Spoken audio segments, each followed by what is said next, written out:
এইবার পর্দা ফাঁস হলো অনিশার। রানী এবং দুর্জয়ের মধ্যে ফাটল ধরানোর জন্য প্রাণপণ চেষ্টা করছে সে। নতুন বছরের দিনে দুর্জয়কে দিয়ে মিথ্যে কথা বলিয়েছে সে।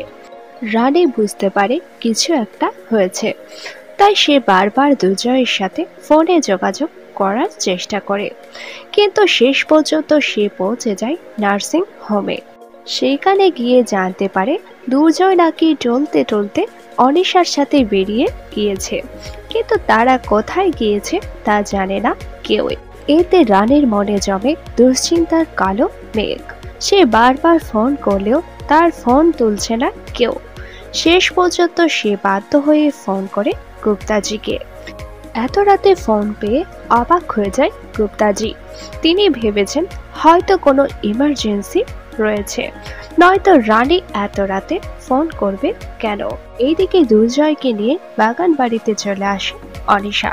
সে ভেবেছে এইবার হয়তো রানীকে খুব ভালো মতো জব্দ করেছে সে। এইসব ভাবতে ভাবতেই নিজের পোশাক বদল করে নিয়েছে সে। আর তখনই বেল বেজে ওঠে।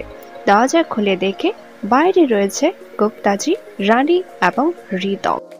তাদের দেখে ভূত দেখার মতো চমকে ওঠে অনিশা। ঠিক তখনই ঘুম ভেঙে যায় দুর্জয়ের। অনিশা যেমন ধরা পড়েছে, ঠিক তেমনি রানী এবং দুর্জয়ের মাঝেও তৈরি হয়েছে ফাটল।